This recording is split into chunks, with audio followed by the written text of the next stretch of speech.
बोला बोला. आक्रोश मोर्चा काढत आता मुंबईच्या दिशेने निघालाय. नेमकी कोणती मागणी घेऊन तुम्ही आता मुंबईच्या दिशेने निघालाय, काय सांगा? आज आम्ही इथं खरं भारताला पहिल्या ऑलिम्पिकचं वैयक्तिक प्रकारामध्ये ज्यांनी मिळवून दिलं ते आदरणीय खशाबा जाधव जे कुस्ती क्षेत्राचे दैवत, त्या खशाबा जाधवांच्या स्मारकाला अभिवादन करून गेली 3-4 वर्ष झालं जो कुस्ती क्षेत्रातील महाराज केसरी पदाची हळसांड चालू आहे. खरखर गेल्या वर्षी त्यावरती मी आवाज उठवलेला होता की दरवर्षी महाराष्ट्रामध्ये एक महाराज केसरी कुस्ती स्पर्धा झाली पाहिजे. बरोबर आहे. गेली 2-3 वर्ष झालं महाराष्ट्रामध्ये 2-2 महाराज केसरी स्पर्धा पार पडत आहेत.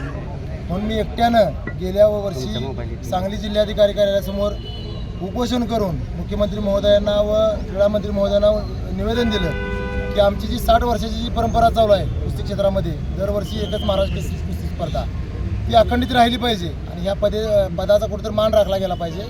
म्हणून मी गेल्या वर्षी प्रयत्न केले, पण आज खरोखर कुस्ती क्षेत्रासाठी आमच्या महाराष्ट्र केसरी पदासाठी एक दुर्दैवाची गोष्ट म्हणजे आम्हाला मीडियाच्या माध्यमातून समजलं की ह्या वर्षी 4 महाराष्ट्र केसरी कुस्ती स्पर्धा राज्यामध्ये पार पडणार आहे.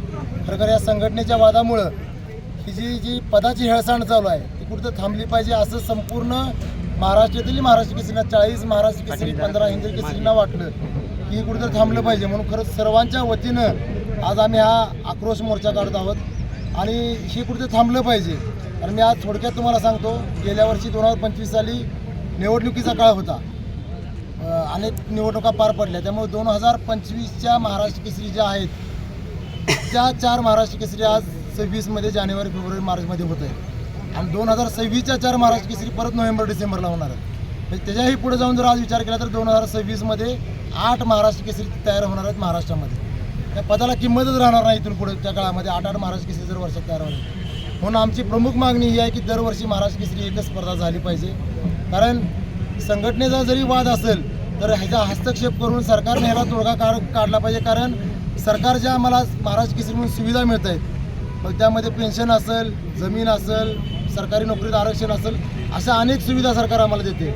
आज आम्हाला समजणं झालं की कुठला अधिकृत महाराष्ट्र केसरी आणि कुठला अनधिकृत आहे. त्यामुळे उद्याच्या उद्या ह्या गोष्टीवर तोडगा निघाला पाहिजे असं आमच्या सर्व महाराष्ट्र केसरीचं म्हणणं आहे. कारण उद्या मुख्यमंत्री महोदय असतील, दोन्ही उपमुख्यमंत्री असतील, त्यातील एक क्रीडा मंत्री सुनीतराव वहिनी जे आहेत उपमुख्यमंत्री पण आहेत, क्रीडा मंत्री पण आहेत. खरोखर अजितदादांनी कुस्ती क्षेत्रासाठी खूप मोठं योगदान दिलेलं आहे. त्यामुळं ह्यावर उद्याच्या उद्या तोडगा निघेल अशी आमची सर्वांची अपेक्षा आहे. म्हणून उद्या आम्ही आझाद मैदानाला लाक्षणिक उपोषण करतोय. लाक्षणिक यासाठीच म्हणतो की आम्ही लक्ष वेधतोय स्वतःच आणि सारं आंदोलन करतो की आमचं म्हणणं तुम्ही ऐकून घ्या आणि कुस्ती क्षेत्राची खदखद चालू कर. आज कुठेतरी हेळसांड आहे थांबण्याचा तुम्ही प्रयत्न करा. उद्या निर्णय होईल की सर्व आमच्या महाराष्ट्र केसरींची अपेक्षा. आज सांगली कोल्हापूरची महाराष्ट्र केसरीत आहोत.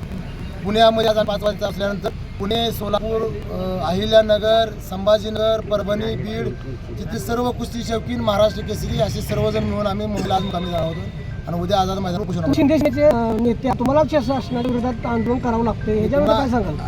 परवाही सांगितलं आहे मी, शिवसेना पक्षाचा पदाधिकारी ह्याच्या अगोदर मी महाराष्ट्र केसरी आणि महाराष्ट्र केसरी हेळसांड झालेली आहे. आणि आज आम्ही सरकारच्या विरोधी आमची कुठलीही भूमिका नाही. आज आमच्या संघटनेला कुठलाही विरोध नाही हे पण म्हणजे असं सरकारमध्ये की सरकारला व कुठल्याही संघटनेला विरोध नाही.